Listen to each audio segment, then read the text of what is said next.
My mission is to instill knowledge and also help people to be financial, at least independent. If someone can get one or two property, that's a huge win. And you both know like how lucrative the real estate can be.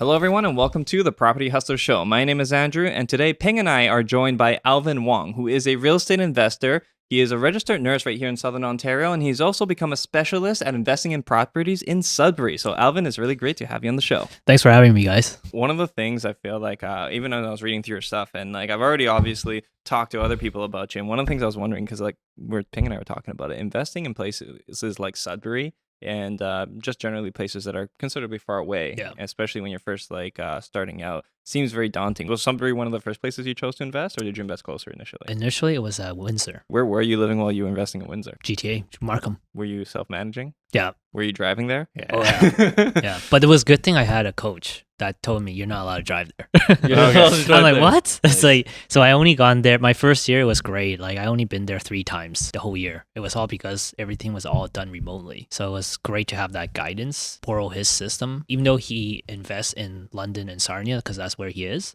it's all proximity. But he's learned from so many people all across life. And he basically took that and then he started to teach that to people like myself. So I was very lucky that I met him when I was when he only had 10 students. So not like right now he has like 150 students at least. But when I was with him, he was so good. We had that one-on-one relationship. And then he was teaching me how I could do things remotely and I don't need to leave the GTA. Open up my eyes, like I can go anywhere in the world and just like the Bahamas or something one day and just grab, as long as I have a laptop, internet, and cell phone, I'm good. Yeah. I think sometimes people take that dream, that idea. Some people oversell that, right? And they make it sound like it's easy, right? But there's a lot of knowledge you need to gain and to understand how to do that properly. I mean, because you are imagine if you were working, trying to have a life, and driving, how many hours is it to Windsor? 4 hours from GTA? Approximately 4 hours. And then if you have to... Back and forth. Yeah. So 8. Yeah, that's 8 hours. Yeah, that's my shift. That's a day. that's a half a shift work right there. Yeah. For nursing, but for day 9 to 5 people, like that's their whole full-time job right there. Sorry, who's your coach? Corey. He's built himself a really decent portfolio, and he's really giving out a lot of like good information to the public. I've been very blessed that I found him because when I got into real estate, I was gonna do like many of you, like you guys and everyone that I heard on podcasts, like just go for it, and okay, I'm gonna do it. If they can do it, I can do the same. But I was like the first MLS property, I lost out on it. I'm like, fuck this, like I was going after turnkey properties, like I was going for new builds. I thought that was real estate investing, and I thought that was like I was the shit, if I could get this. But I didn't know that first strategy was to buy distressed property. I was going after the wrong strategy. Thank God I missed out on that one because of that moment, I knew that I need help. How long have you been doing it now? I started on October the 1st, 2020, but I came to Corey's program on July 2020. I think one of the things the pandemic actually did with a lot of people was it forced people to think different in the business sense, right? And the way the silver lining of it all was that even the remote thing, a lot of people used to always talk and go, we're so comfortable going out doing everything themselves, right? Yeah. And then, the minute this happened, everybody was thinking about how can they start taking advantage of all the remote possibilities that are out there, remote management, remote conversations, even tenants paying rent. Anybody who would pay cash, even for themselves, it was motivating for them to start doing it in a different way. It was great because I started with doing remote in the beginning, now ingrained into me. Corey was saying like, in the beginning, everyone can invest in their backyard, Now the times have changed, things are getting more and more expensive. Then now people that I know of that invest in like Southern Ontario are now thinking of outside, like a little bit more further outskirt. The idea of managing a property locally is like, it sounds crazy to you now. I'm so used to remote. And I love it. So it's like, I would love to invest in local, but I'm just so used to remote now. So now it's just, to me, it's like, why not, just continue going more further and further now. Right. So the numbers are better. That's another thing. Numbers are getting better and it's helping me scale faster. Markets do pick up, I know we're going through economic issues right now, but that's the whole point of real estate is to buy and hold long-term vision, So I'm like, if I'm doubling down on this for the rest of my life, then I got maybe like 30 more years. That's enough to see those rise one day. So whatever, we'll see. So from 2020 to 2022 right now, you scale up from 1 property in Windsor all the way to 7 properties. So 6 additional properties in Sudbury. Let's quickly talk about like acceleration. And you also focused in Sudbury. What made you switch the focus from Windsor market all the way there? Yeah. So like Windsor, what happened was my breakthrough. I learned all my mistakes there and I learned all the right things and bad things in there. After I complete the full BRRRR of Windsor. I wanted to invest more stuff in Windsor, but by then, prices has already caught up because during October of 2020, that was a little bit past the peak of pandemic, but people were still scared. So a lot of prices did went down. I was lucky I jumped into that time that year that I was able to pick up my first duplex there, and I found out that I could do a BRRRR. So I thought that I can do more BRRRRs in Windsor, but the market has shifted because we started to realize more about the COVID. We know it's a lot more safer than we thought. People were scared, but now people feel more safe now. Property, what happened was it shot back up. It got back to the original price before COVID came. So I'm like, okay, well, this doesn't make sense, the numbers anymore. And if I want to scale faster, I cannot continue to invest in Windsor. And the second thing is I want to build a name for myself, and I'm competing with all these amazing investors in Windsor. Like, what makes me different from them? They're going to override me before anything if I want to ever have joint venture partners. So then I start look at the geographic of Canada to pinpoint which one will be the city that will be my next battleground, so that I can make a name for myself, And then that's when I saw Sudbury. The fundamentals were the same as Windsor. The rents were the same price as London. So I'm like, well, if I'm doing a BRRRR strategy, that totally fucking makes sense. So that's why I decided to pivot my strategy. The only thing I need to do was build a team. In order for you to be doing what you need to do, especially remotely, it pivots so crucially on that power team, right? And making sure you can have people, mortgage brokers, because we've talked to a few now, they can have such amazing insights and guide people who are looking to spend their money on properties or invest their money in properties. And especially if they'll take the time to understand what are your needs, what are you trying to do, and understand your purpose, it will play huge into making correct decisions. They can tell first when lenders are getting tighter, what's happening with the market, right? So it's a lot of perspective. It's good you have like that kind of network. And I think the mortgage industry is amazing because they can also, Jacob was saying, as soon as someone backs out, then it's like, oh my God, this is a great deal. Like I can totally JV, or I can like have somebody like take it over or be the inside person. Have you taken advantage of that? No. No, I haven't. Jacob does Sudbury's, but he does more of Southern Ontario. So I like Sudbury more, and I'm happy to just focus on Sudbury. I'm sure if you have some deals, like that's a good thing about relationship, right? Like that's like inside knowledge right there, which is illegal in stocks, right? But in real estate, that's a good thing. Yeah, in real estate, it's just a conversation. That's right. Exactly. Very quickly, you went from Windsor market all the way to Sudbury, and then you found like your very first one in Sudbury is also duplex. It was a single family home. It was a single family but home. It had 2 units already. Sudbury's a really interesting market because they don't have as much as like Hamilton alone, duplexes, triplexes, fourplexes. It's like a unicorn if you find like a 18plex there. There are there, but beginning investor before we all came in, they already snagged them all, So we're only left with like 5plex, 4plex, and duplexes, and then single family homes. Yeah. But now with the Sudbury finally caught on to Southern Ontario, they now allow secondary suite. Northern Ontario's are always slow. That makes sense for you because also like the population requirement, the density requirements aren't as high. But as people started to immigrate, and that's the thing is that a lot of other cities outside of Southern Ontario's areas, they started to catch on with this as people started to emigrate out of Southern Ontario into like northern cities because they could work remotely. Yeah. So the population started to climb, and therefore people were just like, yeah, I can live in someplace cheaper. Even people who are renting, they started renting in Sudbury. What I'm seeing right now is a lot of people in Toronto that are native to Sudbury. They're all going back home. And that's like 3 hours from Toronto, right? That's 3 hours 45 minutes. I can get there in 3 hours. It's funny that like that is closer than Windsor. Actually, I think Windsor is closer. It's not completely 4 hours. It's actually 3 hours, and I think 3 hours and 35 minutes, so not far. I'm gonna be checking Google Maps later. But it's not far. Like actually, Sudbury's further. And at which point did you max out your credit? Because obviously, scaling up from like 0 to 7 properties within 2 years, a lot of lenders when they look at you, they're gonna be like, okay, like what's the debt ratio and everything, right?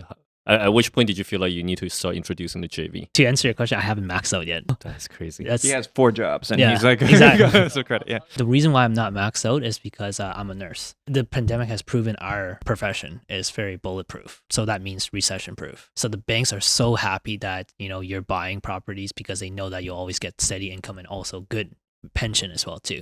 So at the moment, if you default, they'll go after your whatever savings you have. They'll know that they're always going to be secure. So that's why doctors, nurses are great JV partners because like they can buy like in just one person alone, they can buy 10 properties in Sudbury. 10 properties alone. Yeah. Wow. So, is this under certain requirements, or is it price dependent? Like there has to be some like income to debt ratio that takes into play. Is it just stretched, or are you saying that there's no limit? No, there is limit. It's a debt income ratio and also the stress test. Yeah. But it's also because of the profession itself. That's why they're more lenient. Because if you grab someone like myself and someone who's self-employed, they're already maxed out at like 3. And our second thing is, I'm buying at a cheaper market. The properties that I get, like a duplex, for example, I can get it for 350,000 up there. If you do the math, and someone who's in nursing or a doctor, for example, then you can technically 10 of these duplexes. And also like once you actually bury it, you're going to have a tenant, and the tenant is going to be drawing some income. Yeah. And certain lenders are going to take 80% or even 90% of that as part of your income. That's a pretty good way to And then scale. another thing is when I decided to pivot into Sudbury, that's where I told you guys, like, it has to make sense, that the BRRRR has to make sense in that city before I invest in. If I'm getting London rents, it's a no-brainer. I have to go up there. And that's exactly why I switched up there, because I just recently got a 3-bedroom it's a duplex, the 3 and 2. The 3 bedrooms right there, I got a tenant for 2,300. Wow, dude, that's really good. You know what? Let me ask you then, because that was going to be my next question: is how does that play out? Because when the property is so much cheaper, and you can get those units in there, renting it out, if the rents are comparable, because that sounds like they're pretty comparable even to Hamilton in some cases, right? Like there's exactly, and we're close to Toronto, right? You would imagine that there'd be considerably more disparity. Is it the quality? Like, how is the rental market up there, and what do you find is the trade-off between, let's say, if you were investing closer to Toronto or you're investing in Sudbury? You're absolutely right. A good question on that, because Southern Ontario will always be the driving force of appreciation. As an investor like myself, at least with myself, I want cash flow, and I also want to weather the storm like right now. So I need to go to places where I need to invest that has good amount of cash flow so I can survive. And then in the future, I can play around the strategy. I can sell it and stuff like that, and then invest closer. Pretty much every single investor that I know of that's done long distance investing in Canada, eventually one day they'll sell off their assets and come closer to the Toronto, like GTA and metropolitan area, because at the end of the day, the true wealth, it's really, the appreciation is a really good type of wealth, and they're beautiful products as well. The closer you are to the core of the city, Southern Ontario, the better it is. And I'm seeing a lot of people in the north, they sell their asset and come back closer. But I like what you're doing though. You're building your portfolio outside of the GTA. And once you have that kind of portfolio to demonstrate your ability to manage the project, or even like BRRRR your real estate portfolio, now you can slowly introduce JV partner and use other people's capital to invest in GTA. Yeah. So I think that's a great way to do it. And sometimes when we talk about every investor's approach, right, it also depends on the stage of your life, right? People like us, a little younger or whatever, sometimes cash flow might be more important than equity play, because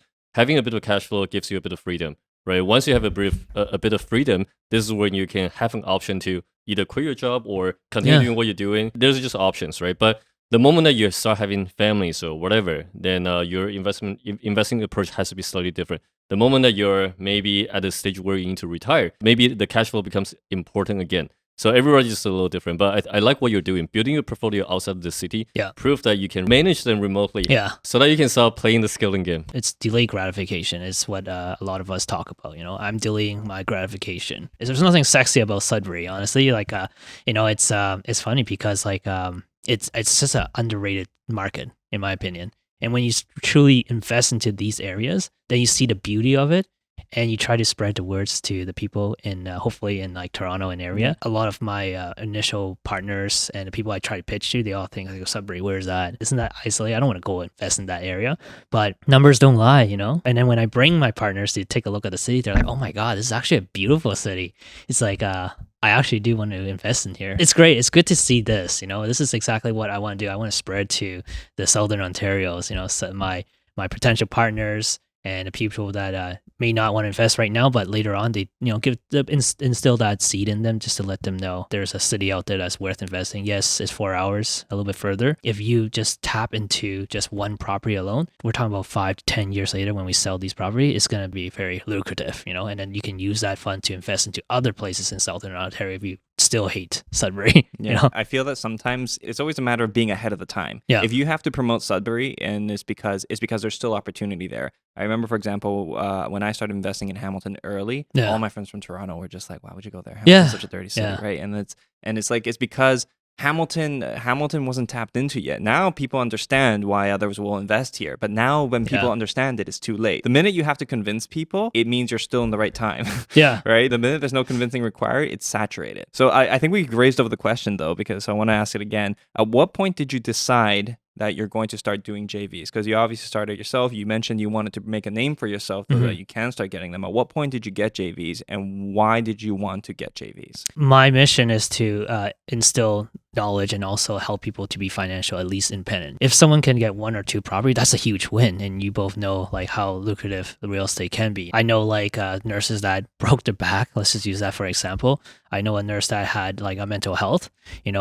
just by not working for a month, you've already lost contribution to your pension. So some of the nurses that I know that have done real estate, and they just sold their property and then they make up for their disability that you have.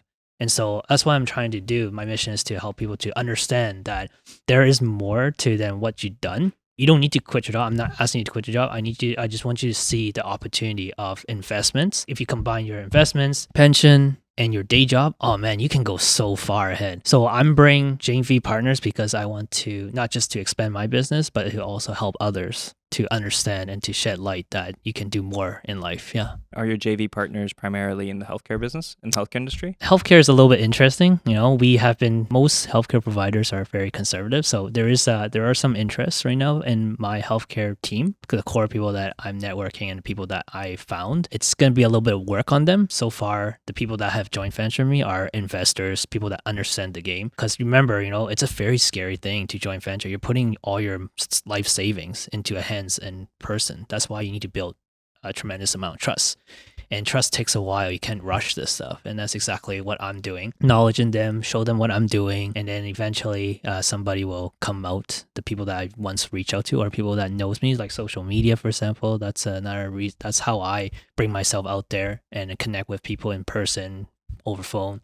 And then eventually, that's how my joint venture for my healthcare provider or someone who's not investor will come in. It's very exciting. Honestly, I think you're doing a great job on social media. You're sharing a lot of wins or even challenges that you're dealing with. For example, for your tenants, right? Cash for keys, and you literally just say, okay, that was 3 hours of a back and forth negotiation with the tenants, and you just keep it very, very real and transparent. And I think that is the easiest way to build trust because now people are not just seeing you hyping up. No. Yeah. So that brings me the next question. How do you deal with the cash for keys? Because for us, we initially, when we're looking for off-market deals, we're totally okay with finding tenanted properties until we realize that, oh my God, it's a lot of freaking work to go back and forth with the tenants on the relocations or whatever. Straight up, sometimes it's not going to work. And that's why we pivot into a model where we much rather pay something a little bit more premium, but with a vacant possession. So what's your take on that? Did the cash for key approach start making you feel like maybe it's just easier to find vacant property? Or did you feel like you have a really good handle on having that discussion and then making sure that you can create a win-win situation? Obviously, as investors, having vacant possession is ideally, right? But with the way how things are going, it's not common if you have to inherit tenants. There's so many ways of doing cash for keys. I always try to see every scenario is different. You have to see the story. You have to understand the story. You have to understand their perspective, and you have to know the situation before you jump into cash for keys. To be transparent to everyone, I always try to think of an alternative instead of doing cash for keys. Because at the end of the day, I don't like to beat around the bush. The truth is, you are evicting people out, and that's not what I like to do. But there are times where these properties are not meant for people to live in because of the condition of the homes.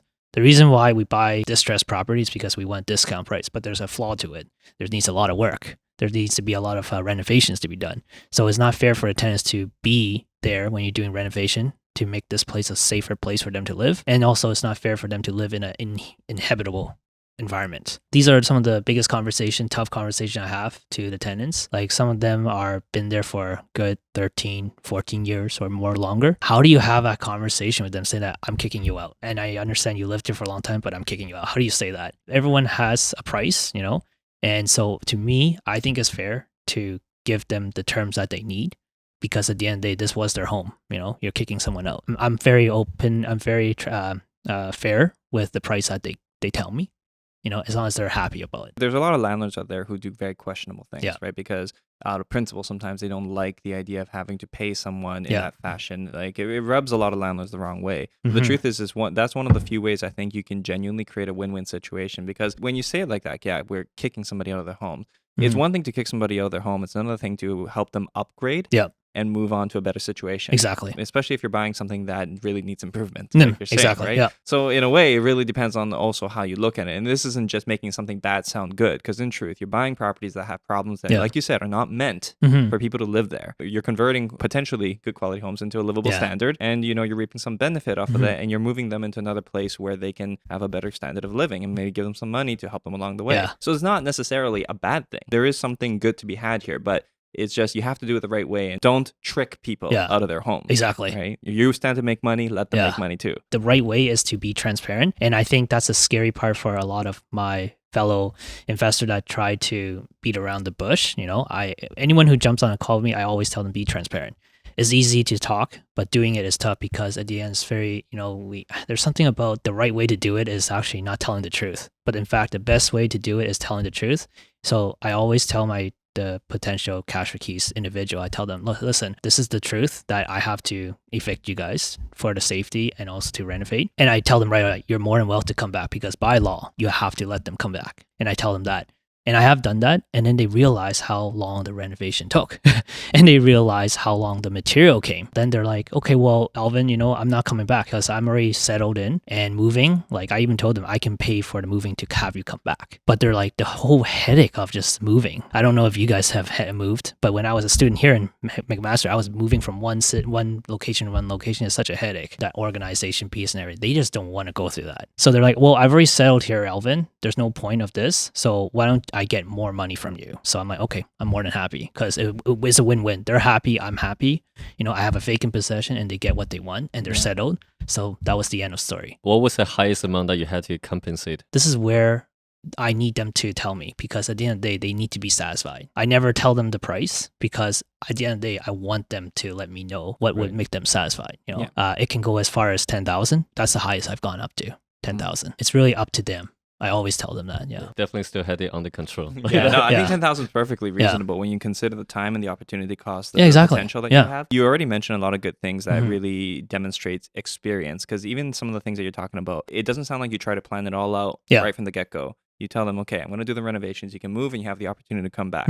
You're aware that chances are, if the renovations take a long time, they're probably going to be settled in somewhere else. Yeah. And then they're already 1 foot out the door. Yeah. So then it's not hard for them to say, it's not so bad out here. Yeah, exactly. Give me some money and I'll settle in somewhere else. And that can be a win-win situation for both. Yeah. But also, as far as what a lot of the landlords will do is they will do something like this and then they'll lie to the tenant. Yeah. And then the tenant ends up taking them to the LTB later, and then the landlord ends up found to be acting unethically, and then they have to pay the tenant a larger sum than they may have had to otherwise. If they were just being honest from the start. So yeah, definitely from the position of doing things that is questionable for money, you're obviously not doing that. Yeah. Which I think garners you a lot of good faith actually from your investors who believe that you're not going to get them into trouble. In the beginning, before we started this talk, we were just talking. Empathy is really, I can't stress that enough. There's a difference between sympathy and empathy, and we both learned that in nursing school. I met Ping through his wife, who's also in the nursing program. She introduced me to Ping because he's just he's really into real estate, so we got talking. We basically got together and we started talking about this stuff. But when we were first trying to get clients, partners, even looking for investment properties, there were certain things that I realized I was leaning on from what I had learned in nursing, such as, just basic communication skills, being able to depict empathy. They had something that I think it was called encouraged learning for patients. Basically, when they were describing it, it's like you have to tell them all the information around it so that they arrive to the conclusion that you want. And to me, I was thinking that sounds awfully like manipulation. But there was a big difference with it. It was really more in a caring way, and it was for their well-being. It wasn't just, you asserting your position over them. The encouraged learning was to help them come to the conclusion. And a lot of the stuff is when you're negotiating with people, and especially even with your tenants, when you're trying to create a win-win situation, nursing probably helps a lot. Yeah. Even the little things, how they used to tell us to sit when they're sitting down, don't stand over them, sit down too. Yeah. Little things like that. It's just very human, and it's so advantageous. So my question would be is that what advantages do you think you've taken from being a nurse that have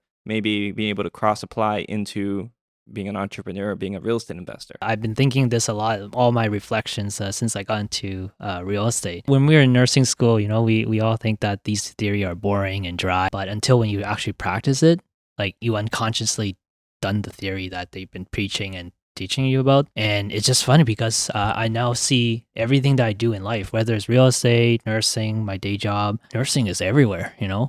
So it was so funny when I do my negotiation, like finding off-market leads, cash for keys, negotiating with other sales, you know, I didn't know I was practicing nursing the whole entire time. Just thought about this theory we learned. It's you probably know this, the Kubler-Ross model, stage of death and dying, you know? Yeah. I was looking at this, I'm like, oh my God, I've been following that whole entire cycle, that theory, that model, the whole entire time when I was doing cash for keys, you know? The point of this model is to make sure to help people bring them to self-acceptance. And if you really think about this model, how it applies to cash for keys, you know, first, people are always going to be like denying.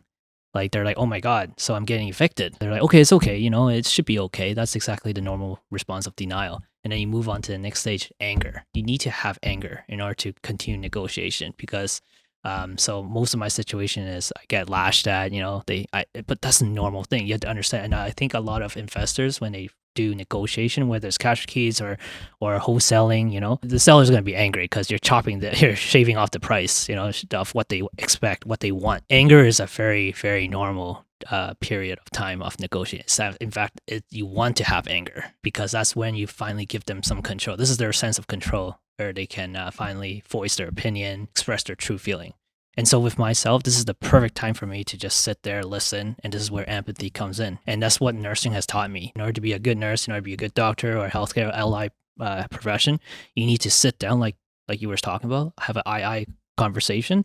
That's empathy. That's a nonverbal empathy right there. Because when you stand above somebody, you're showing that you have more power. But this is the best time to say nothing, look them in the eye, sit down with them in eye level, let them steam off. You know, once you pass that stage, then they start to eventually get into the acceptance phase. There's another part in that model that says relapse. Relapse meaning that they revert back to the anger state, and your job is to keep on checking their emotions. So what I always do is when I do wholesaling and when I do cash keys, I always follow up with them, even when we close a deal, because they can easily revert back, and this is where the problem comes in. They can take you to LTB, or they'll find a lawyer. You don't want to go through this too-hassle. Even though you have everything in paper, you're going to win, but at the end of the day, it's still a lose-win situation. I don't want that. I want a win-win situation where the transition from A to Z, they are satisfied the whole entire time. I literally have people that I did cash for keys, and they gave me a good review. This is exactly why I love what I do. You know, this is why I want to shed light that not all cash for keys are bad. Not all wholesaling is bad. You know, not all off-market deals are bad because it's the way how you approach them. It's the way how you show your empathy. It's the way how you help them, and you help them see that this is the wrong. This is in the beginning where you're living is not right. You need to start move somewhere that's even safer, better, and better living condition. Whether or not this person is bad or good, you need to treat them as a human, and that's what I learned in nursing. Regardless of who my patients are, at the end of the day, they are still human beings. You need to still find a way to get them to safety. By the way, that's a negotiation 101. Yeah. By the way, it is amazing that you're saying that. Some people, especially because you mentioned you're trying to help other people who are, you know, your colleagues, other people in the healthcare who want to maybe get into real estate, right? And I know even some of my friends in nursing, when if they're interested in real estate and they feel like, oh, I have so much to learn, I'm just like, you already know more than you think. You just don't know it yet, right? And they're so powerful. But I think nurses, one of the reasons why it's also difficult for them to even consider other things is because the work can be stressful. And when the work is stressful and you're dealing with all the stress right here, it's hard for you to even consider other possibilities. And you are realizing a lot of this cross application because you're doing it. Because you're doing it, you can see how a lot of these other things apply, which is amazing. So it sounds like I think nurses have like a serious advantage if they want to apply themselves. Nurses are quite formidable when it comes to this. I mean, if you're doing nursing, nursing's hard. Real estate, in my opinion, compared to nursing, is easy. Right? Nursing's hard. You're dealing with so many variables, volatile people in difficult situations. And if you can manage that, you can manage this other stuff. Yeah. And you know what, like Ping and Andrew, you know, it's like I tell this to all my healthcare provider, you know, you guys are actually good salespeople. And they're like, at first, they're like, what are you talking about, Alvin? Like, we only know the heart, the lungs, and the brain, you know? But I mean, like, it's the interaction of it. We're always interacting with patients, and they all have variety of different personality. And we're always negotiating with them. Just negotiating with them how to take the medication is already literally a sales pitch, right? So I tell this to all your healthcare providers, audiences, and whoever's listening. You guys can do a lot. You don't underestimate yourself. Any professions that you're in, doesn't matter if it's healthcare, could be accountant, engineers, you guys can still transferable into real estate. Yeah, that's probably why I keep on getting out negotiated by my wife. Yeah, she knows. She knows. One of my friends is a nurse. He got into real estate. He's a bit of a DIY guy, and he was working in surgical. Funny because after a while he's like, yeah, I thought I didn't know a lot, but he's like, I started thinking about all the heart surgeries, the bone stuff, and then he's saying, the framers are doing the exact same thing. Plumbers are doing the exact same thing. It's like, it's not too dissimilar if you think about it, right? Mm-hmm. So yeah, I don't know. It's like, maybe that's not the greatest example of how it's cross-applicable, but definitely on the critical thinking aspect, one of the biggest advantages I also find nurses have who are able to properly do this is exercising critical thought. Yeah. I think nursing is one of the best professions that teaches critical thinking, especially because you're in a situation where it really matters to think critically. Yeah. And being able to take your business, take your investments, and think about them critically is so essential. And I feel like that's also hugely advantageous. Being a nurse or being a healthcare professional, like you mentioned, a lot of people are a little close-minded. They just want to focus on their job, and then outside of the work, they wanted to sort of enjoy their time. What makes you want to dive into real estate? I understand that there's an option perspective, right? You want to create more options for yourself, but what do you think is the biggest challenge for people to start thinking like a real estate investor? And what kind of a mind shift did you have to go through in order for you to have that kind of courage to dive into real estate? I started off with as a emerge registered nurse. That's a very hostile environment. High stress. Very high stress as well too. A lot of nurses are burnt out. Not just that department, but other in general. There's a lot of burnout nurses. And with myself, I gave everything I got to provide to my community. I did everything I could. There was some clash going on with my professions, which I'm not gonna go into that rabbit hole. There's essentially what happened is I got really burnt out. I was also laid off as a nurse, which is something that I never thought that would ever happen. Everyone that I know of that got into real estate, there was a catalyst that happened. Something that happened that cornered us to a point of no return, and then that's when we have to shift. And it's just funny to see how many people feel that way. Whether it's in nursing or other jobs that I've taken, you can see it from their faces. Like, you need to start transitioning to a more passionate job than what you're working on. But the comfort level is just hindering. That's the situation. So with myself, it was all about action taking. It was also my why as well too. My why is basically my family. My biggest why is my grandmother who passed away from cancer. She was the very most supportive person, of my life. She was the one who told me that, when I told her this crazy idea of investing in real estate, after being laid off, after moving to a city in Toronto and working in a department I don't like, I told her that, I got to do something different. I think I want to do something that's a business.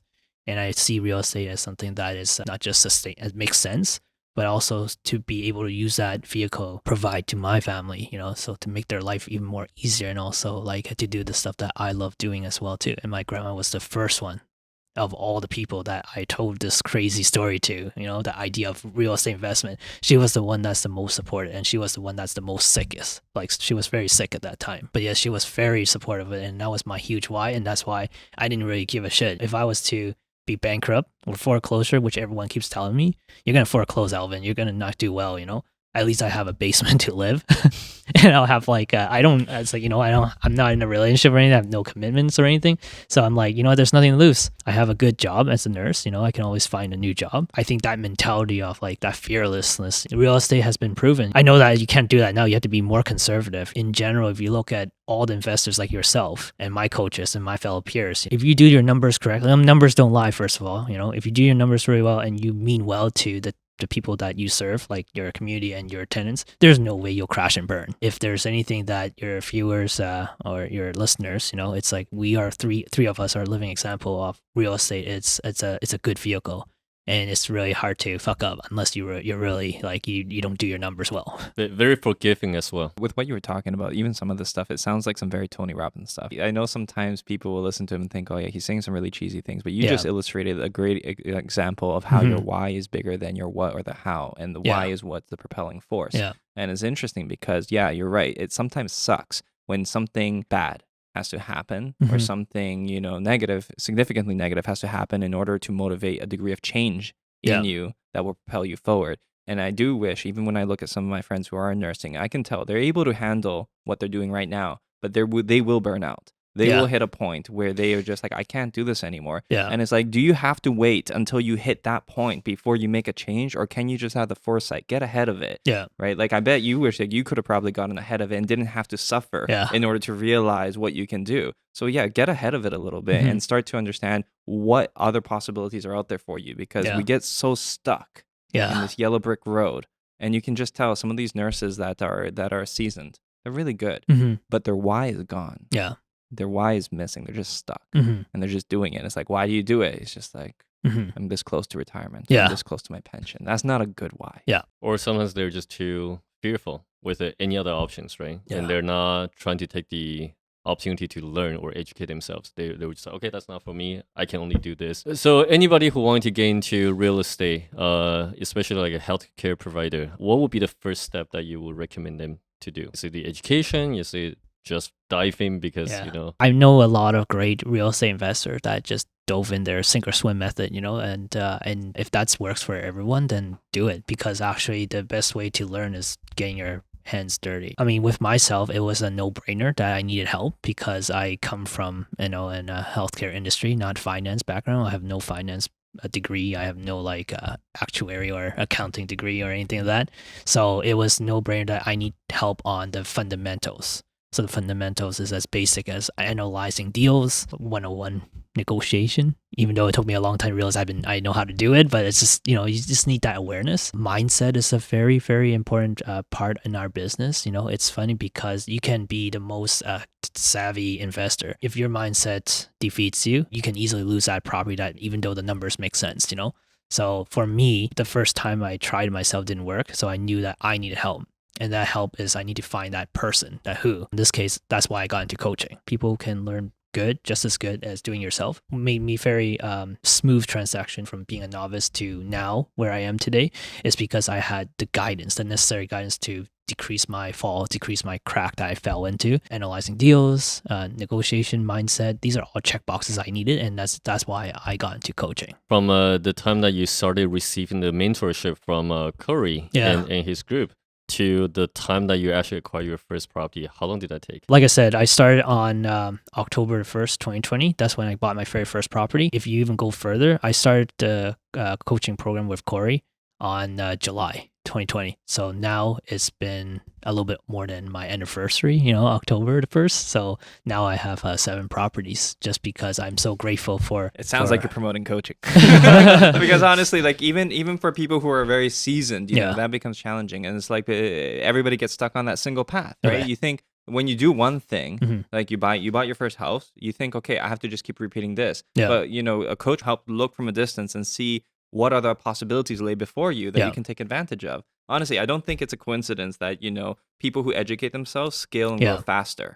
I don't think it's a coincidence at all. Yeah. We start growing exponentially because we made a decision that we just want to spend a lot more on the coaching. And the truth is that you just shorten the learning curve like so much quicker, right? And we don't have to go through so many different trial and error just to find out that, that doesn't work. I much rather have a coach to tell us in the first 2 weeks, hey, that works, that doesn't work, try that first. Yeah. If you don't even do coaching, that's fine. You can always go back and start doing coaching afterwards, right? So there's no time when you need it, when it's just a matter of preferences. I'm just only talking about my story. Everyone's story is different. You just have to feel for what's best for you to scale. Everybody has their advantages and their disadvantages, and people need to fill those gaps, however it might be. It might be coaching. You might be able to learn great on your own. Yeah. And sometimes you don't need to coach. You just need to partner with somebody who knows more than you. Your position is very unique because of the journey that you've taken, right? And especially, with healthcare workers having become so relevant, like particularly prominent in the last couple of years, and it gives you a unique perspective. Like you already articulated, healthcare providers have a bit of an advantage when it comes to their mortgage qualifications. A lot of people won't know that.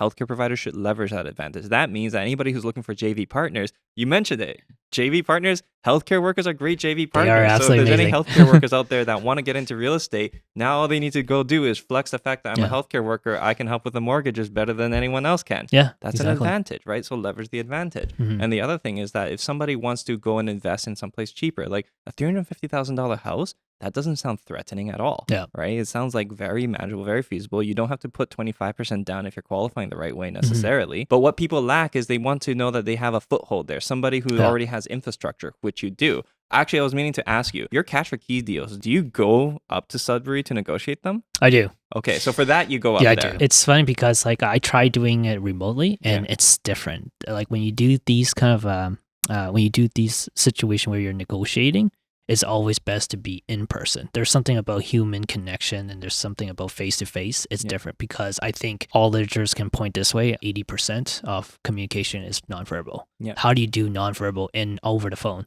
I've actually tried it. It didn't go south. Yeah, because it went south. Sorry. Yeah, because the moment that the people start entering into that anger stage, right? The very first response might be just hang out the phone. Yeah, right? I want to disconnect the communication, but when you're face to face, then now, okay, take it all in, right? You have the control. Then, okay, all those negativities is out, right? All those energies out. Now let's move on to the next thing. Yeah, which is creating a win-win situation. Yeah. So, and you know what? Just like you were saying, anger, they need someone to lash out. Over the phone, you cannot lash out on them. Yeah, it's not the same as lashing out in person. I'm sure we all have been angry before. When we actually express ourselves to the other person, we actually feel a lot better. I need them to lash at me. I need them to be angry at me. So I'm now in the beginning, I didn't understand it. Yeah. But it was because like I'm so used to like in my profession in nursing, and you know it's fair to say for all healthcare providers who interact with sick patients, it's not their fault. They're angry, you know, because they